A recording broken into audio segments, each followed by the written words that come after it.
नबी का वाकया, नबी करीम सल्लल्लाहु अलैहि वसल्लम और एक यतीम बच्चे का वाकया। प्यारे दोस्तों, अस्सलामु अलैकुम। दोस्तों, आज हम हमारे नबी करीम सल्लल्लाहु अलैहि वसल्लम और एक यतीम बच्चे का वाकया आपके साथ शेयर कर रहे हैं।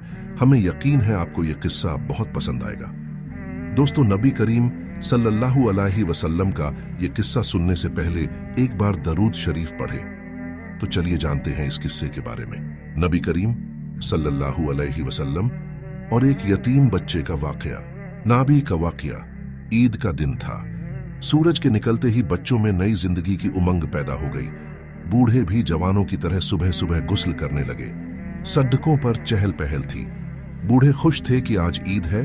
बच्चे शोर मचा रहे थे कि आज ईद है। जवान खुशी से झूम रहे थे कि आज ईद है। हर किसी के चेहरे पर रौनक थी कि आज ईद है।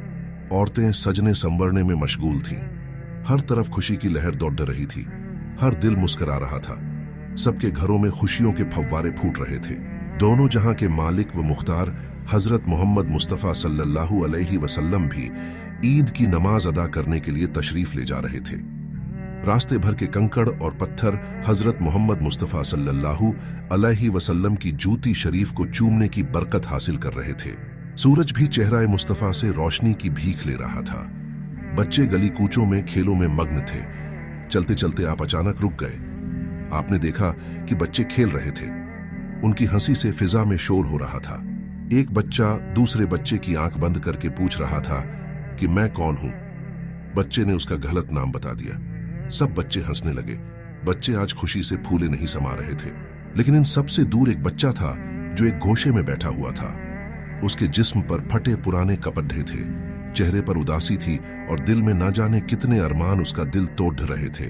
नबी करीम सल्लल्लाहु अलैहि वसल्लम ने इरशाद फरमाया, ऐ साहबजादे, तुम क्यों रो रहे हो? तुम्हारी आंखें झील की तरह क्यों बह रही हैं? बच्चा पहचान न सका कि हालात पूछने वाले के दामन में कितने लोग पनाह लेते हैं। बच्चे को मालूम न था कि ये वही जाते मुकद्दस हैं जिनके इशारे पर चांद के 2 टुकड़े हो गए थे। उसे ये मालूम ना था कि इन्हीं की बारगाह में दरख्त भी सलाम के लिए हाजिर होते हैं। उसे ये मालूम नहीं था कि पत्थर भी इनका कलमा पढ़ते हैं। और न ही उसे ये मालूम था कि इनकी उंगली के इशारे पर डूबा हुआ सूरज भी वापस पलट आता है। बच्चा कहने लगा, मुझे अपने हाल पर छोड़ दीजिए। मैं आंसू बहा रहा हूं तो बहाने दीजिए। मैं रो रहा हूं तो रोने दीजिए। आपको मालूम नहीं है कि हुजूर सल्लल्लाहु अलैहि वसल्लम के साथ मेरे बाप एक जंग में शहीद कर दिए गए। उसके बाद मेरी माँ ने एक दूसरे शौहर से शादी कर ली। वो दोनों मिलकर मेरे माल को खा गए और उसके जालिम शौहर ने मुझे घर से भी निकाल दिया। मेरे पास खाना नहीं है कि मैं खाऊं। मेरे पास पानी नहीं है कि मैं अपनी प्यास बुझा सकूं। मेरे लिए कपड़ा नहीं है कि मैं पहनूं। मेरे लिए पनाह लेने की कोई जगह नहीं है। मेरा कोई मकान नहीं है। बस आसमान का शामियाना है और जमीन का फर्श है जिस पर सो लेता हूं और इस जमीन पर एक बोझ की तरह हूं।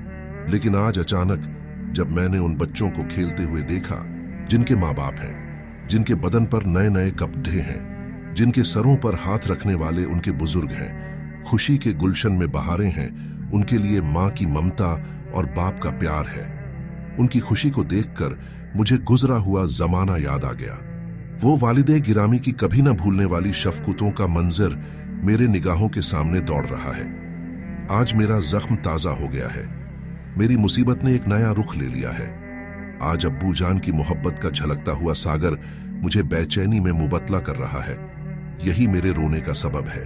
कुर्बान जाइए सरकार दो आलम सल्लल्लाहु अलैहि वसल्लम की नवाजिश पर कि बच्चे के हाथ को रहमत भरे हाथ में थाम लेते हैं और इरशाद फरमाते हैं, क्या तुम्हें इस बात पर खुशी ना होगी जब हुजूर सल्लल्लाहु अलैहि वसल्लम तुम्हारे बाप बन जाएं, हजरत आयशा तुम्हारी माँ बन जाएं और हजरत फातिमा तुम्हारी बहन बन जाए, हजरत अली तुम्हारे चाचा बन जाएं और हसन और हुसैन तुम्हारे भाई बन जाएं। बच्चे ने जब ये सुना तो दिल की दुनिया बदल गई। उसका मुरझाया चेहरा गुलाब की तरह खिल उठा।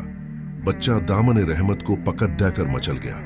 इतनी नवाजिश को देखकर झूम उठा और मचल कर कहने लगा, है रहमत वाले आका, जब आप मिल गए तो सारी कायनात मिल गई। जब आप मिल गए तो दोनों जहां की दौलत मिल गई। जब आप मिल गए तो दोनों जहां की खुदाई मिल गई। अल्लाह के प्यारे रसूल हजरत मोहम्मद मुस्तफ़ा सल्लल्लाहु अलैहि वसल्लम उस बच्चे को घर ले गए। घर में उसे अच्छे कपड़े पहनाया और उसकी जुल्फों को संवारा, जिस्म पर खुशबू मली, आंखों में सुरमा लगाया, खाना खिलाया और सब कुछ करके बच्चे को खुश कर दिया। नबी करीम सल्लल्लाहु अलैहि वसल्लम ने देखा कि बच्चा दूल्हे की तरह खुश है, होठों पर मुस्कुराहट की कली खिल रही है, जिस्म चांदी की तरह चमक रहा है। उन्होंने बच्चे को बाहर जाने की इजाजत दे दी। बच्चा हंसते हुए खुशियों के मोती लुटाते हुए और दौड़ते हुए उन्हीं बच्चों में जाकर मिल गया जहां वह पहले बैठा था। बच्चों ने जब उसकी इस बदली हुई हालत को देखा तो वो हैरान रह गए। कहने लगे, तुम तो अभी रो रहे थे, अचानक कौन सी दौलत मिल गई कि तुम खुश नजर आ रहे हो? बच्चे ने कहा, सुनो, मैं भूख व प्यास की वजह से तड़प रहा था, पर अब आसूदा हो चुका हूं। मेरे जिस्म पर फटे पुराने कपड़े थे, गोया मैं नंगा था, पर अब मैंने कपड़े पहन लिए हैं। और सबसे बड़ी दौलत मुझे ये मिली कि मैं बच्चा था, बाप का साया सिर से उठ चुका था और मैं माँ की ममता से बहुत दूर था। लेकिन नबी करीम सल्लल्लाहु अलैहि वसल्लम ने करम फरमाया, वो मेरे बाप बन गए। हजरत आयशा मेरी माँ बन गई और सुनो, खातून ए जन्नत हजरत फातिमा मेरी बहन बन गई। हसन और हुसैन मेरे भाई बन गए। मुझे कायनात की और पूरी दुनिया की दौलत मिल गई। ये सुनकर सारे बच्चे एक जबान होकर कहने लगे, ऐ काश हम तमाम बच्चों के बाप उस जंग में शहीद हो जाते और आज हम भी तुम्हारी तरह दर दर की ठोकरें खाते रहते, तो हम सबको भी ये दौलत मिल जाती। नबी करीम सल्लल्लाहु अलैहि वसल्लम हमारे भी अब्बा होते तो हम लोगों का मुकद्दर चमक जाता। अगर आपको ये वाकया अच्छा लगा हो तो अपने दोस्तों और रिश्तेदारों के साथ शेयर जरूर करें और कमेंट में माशाअल्लाह और सुभान अल्लाह जरूर लिखें। अल्लाह ताला हमें और आपको सीधे रास्ते पर चलने की तौफीक अता फरमाए। आमीन।